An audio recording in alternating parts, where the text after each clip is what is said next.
Hello everyone, this is your Honey ma'am. Welcome back to my channel. जो आज का topic है वो है क्लास 7th का fractions and decimals, chapter number 2, NCERT subject maths.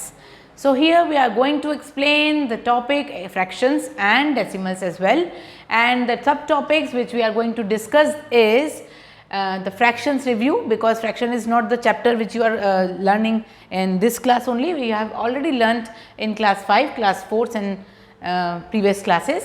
Then how to subtract the fraction, how to add the fraction, practice the subtracting the fraction, adding fractions and problem sums as well. Then after we will discuss the questions on decimals also, okay, how to convert the fractions into decimals and decimals into fractions. Using the place value chart you will be continuing the concept. ठीक है. Then adding with money, then using money to understand the decimals, then using distance to understand the decimals, subtracting with money, then practice understanding the decimals and real world applications on it, as many questions we are going to do. So your concept will be much more clear because you are already done the questions based on it, but then also this is 7th chapter, so the topic will be like a little bit expanded. ठीक है. There will be expansion on the topic, but yes, of course the basic will be the same, because before going for any like any other step, you must know the basic of the concept of that particular question chapter. So let's start without wasting time. What is the fraction? Fraction are the numbers which are on in the term of a and in the form of a and b, where we are telling कि a upon b. ठीक है. a upon b हम लोग general language में use करते हैं, but in mathematics it is like a by b, where a and b have some important terms. a is denoted as, a is termed as numerator and b is as denominator. ठीक है. b is as denominator. So here कि numerator और denominator के combination में जो term बनता है वो फ्रैक्शन होता है. फ्रैक्शन में हमने बहुत सारे टाइप्स पढ़े हैं. क्या क्या?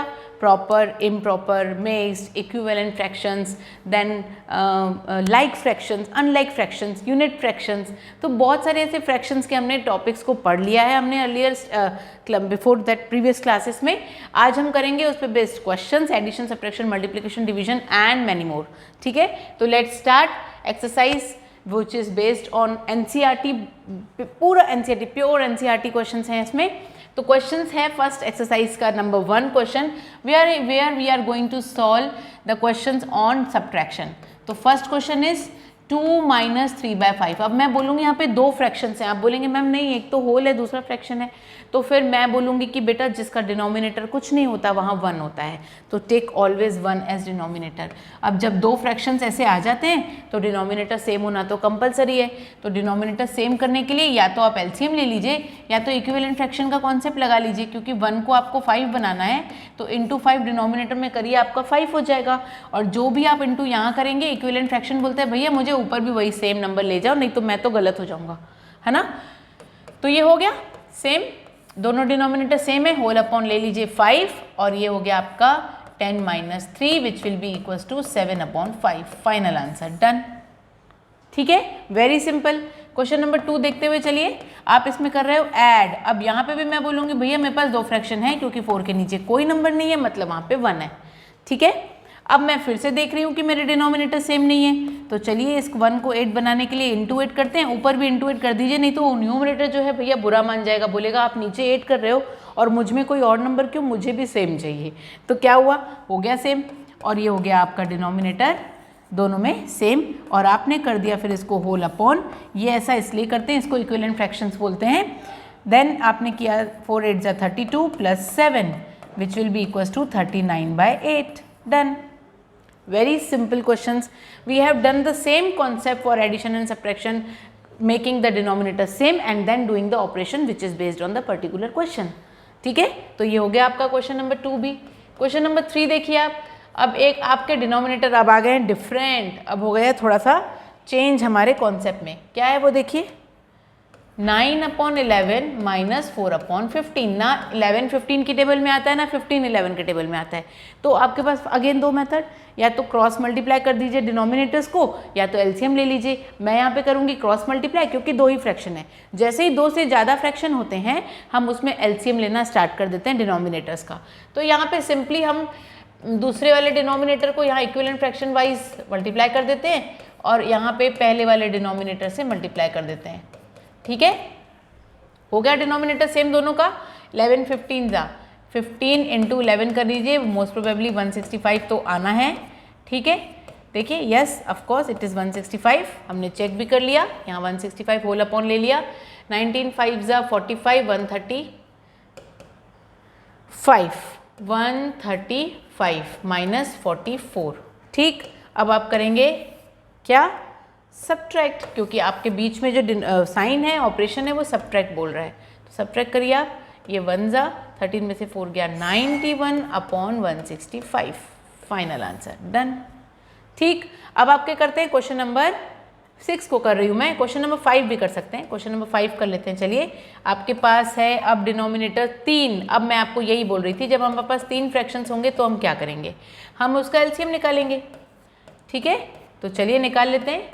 2 5 और 15 का एलसीएम आप अगर निकाल के देख, 2 5 और 10 का, तो आपका एलसीएम आने वाला है 10। ठीक है, आपका एलसीएम 10 आएगा, आप चेक कर सकते हो। इस 10 को ही हमारा पर्पस है कि सारे डिनोमिनेटर्स में हमको 10 लाना है, इसीलिए हम एलसीएम लेते हैं। तो 7/10 तो ऑलरेडी है, इसमें 10 लाने की ज़रूरत नहीं है। 2/5 है, इसको 10 बनाना है तो 5 इंटू 2 करेंगे तो 10 हो जाएगा डिनोमिनेटर में। वही चीज़ ऊपर भी, नहीं तो ऊपर बुरा मान जाएगा न्यूमरेटर। ठीक है, देन 3/2 है, 2 को 10 बनाना है तो इंटू 5 कर दीजिए, और इसके भी डिनोमिनेटर में वही करिएगा जो इसके डिनोमिनेटर को आप दिए हो। तो न्यूमरेटर और डिनोमिनेटर सेम नंबर से मल्टीप्लाई होने को इक्विवेलेंट फ्रैक्शंस बोलते हैं। अब डिनोमिनेटर देखिए सबके सेम है, होल अपॉन ले लीजिए 10 एंड देन 7 + 4 + 15 हो गया आपका। ठीक है, आगे अब आप सॉल्व कर लीजिए आगे, एकदम सिंपल। 7 + 4 11, 11 + 15 26/10, final answer done. ठीक है, तो ये था आपका क्वेश्चन। अब क्वेश्चन नंबर 6 को मैं सिंपली सॉल्व नहीं कर रही हूँ, बस मैं आपको बता रही हूँ कि फर्स्ट स्टेप क्या होना चाहिए। 6 और 7 आप खुद करेंगे, दैट इज़ योर होमवर्क, या लाइक DYS क्वेश्चन आप खुद से करेंगे, प्रैक्टिस करेंगे। आपका ये होमवर्क है, अपने घर पे करिए, बहुत सारी प्रैक्टिस करिए और इस कॉन्सेप्ट को क्लियर रखिए, नहीं तो 10 तक के बेसिक्स क्लियर नहीं होंगे। ठीक है, तो ये आपका मिक्स फ्रैक्शन से इम्प्रॉपर में चेंज करिए पहले। 3 2 = 6, 6 + 2 8/3 प्लस 3 2 = 6, 6 + 1 7/2। बस अब डिनोमिनेटर्स का आप एलसीएम ले लीजिए या क्रॉस मल्टीप्लाई कर लीजिए और फाइनल आंसर आप ले आएंगे खुद से। आई होप कि this will be done by you without any fail और एनी डाउट। होगा भी तो कोई प्रॉब्लम नहीं है, मैं हूँ, मुझसे पूछ लीजिएगा, हम आराम से सॉल्व कर लेंगे इसको। अब करते हैं क्वेश्चन नंबर 2, बहुत सिंपल। एक क्वेश्चन मैं करूँगी, एक क्वेश्चन आपको दूंगी होमवर्क, DYS टाइप्स क्वेश्चन, क्योंकि आप करेंगे प्रैक्टिस इस पे। ठीक है, तो 2/9 है आपका फर्स्ट क्वेश्चन, 2/3 एंड 8/21। अब डिनोमिनेटर्स देखिए आप डिफरेंट हैं, जब तक डिनोमिनेटर सेम नहीं होंगे हमको ऊपर पता ही नहीं चलेगा क्या बड़ा है और क्या छोटा है। तो चलिए एलसीएम ऑफ 9, 3 एंड 21 क्या होगा, मेरे डेफिनेटली श्योर हूँ कि 63 होगा, और आप चेक करेंगे कि 63 आ रहा है कि नहीं। अब मेरा फर्स्ट पर्पस है कि सबके डिनोमिनेटर में मुझे 63 चाहिए, तभी मैं आगे बता पाऊंगी कि बड़ा कौन सा नंबर है और छोटा कौन सा है। तो मैं चलिए यहाँ पे मैं रेडी हूँ अपने 63 डिनोमिनेटर के साथ, और मैं देखूंगी कि क्या ऐसा नंबर है जो डिनोमिनेटर से मल्टीप्लाई होगा और 63 ले आएगा। तो 9 से 7 मल्टीप्लाई होगा तो 63 आए, यहाँ भी 7 कर दो तो ये हो गया 14। 3 से 21 मल्टीप्लाई करेंगे तो 63 होगा, तो यहाँ भी 21 मल्टीप्लाई करो, ये हो गया 42। 21 से 3 मल्टीप्लाई करोगे तो आ जाएगा 63, और यहाँ भी 3 मल्टीप्लाई करो तो ऊपर आ गया 24। हो गया, सब नंबर्स हैं आपके पास। अब आपको डिक्रीजिंग ऑर्डर बोल रहा है, सबसे बड़ा नंबर आपको 42/63 लग रहा है, कर दीजिए। फिर 24/63 लग रहा है, लिख लीजिए। फिर 14/63 है। Then this number is basically come from which number, 2/3 is greater than 8/21 and this is greater than 2/9. This is your final answer. Done.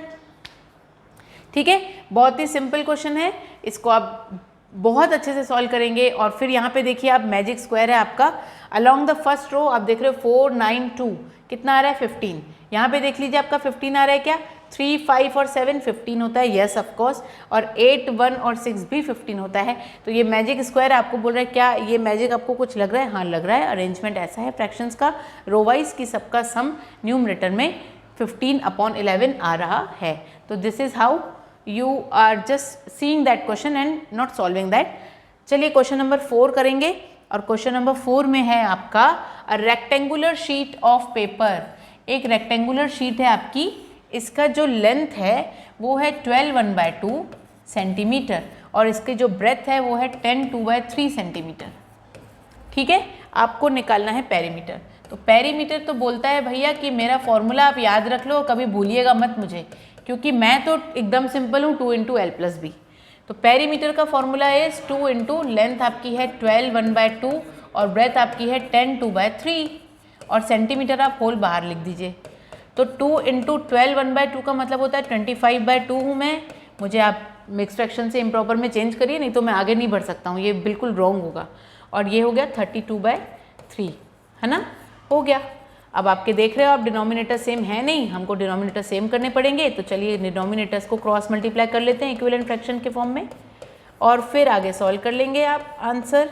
देखिए होल अपॉन 6 आ चुका है, तो 2 × 25 6 75 प्लस 64 होल अपॉन 6। ठीक है, अब आप क्रॉस कर सकते हो, 2 1 2 3। यहाँ पे आ गया आपका P की वैल्यू कितनी, 139/3 और 461/3 सेंटीमीटर आ गया। This is your final perimeter of that rectangular sheet. तो है ना कितना प्यारा क्वेश्चन। क्वेश्चन नंबर जो 5 और 6 है, मैं चाहूँगी कि आप अपने आप से खुद से सॉल्व करिए, क्योंकि ये क्वेश्चन बहुत सिंपल हैं। नहीं होंगे आपसे तो आप मुझसे पूछेंगे, और मैं आपको बताऊंगी, स्पेशली इन बेसिक क्वेश्चंस पे वीडियो के साथ आऊँगी आपके सामने। ठीक है, thank you so much, have a nice day. मैं इस वीडियो को करती हूँ पॉज, क्योंकि मैं आने वाली हूँ अपने नेक्स्ट एक्सरसाइज के साथ। तो पढ़ते रहिए, मुस्कुराते रहिए, और चैनल को सब्सक्राइब और वॉच ज़रूर करिएगा। पेरेंट्स को बॉदर बिल्कुल मत करिएगा। Be happy, have a nice day, thank you.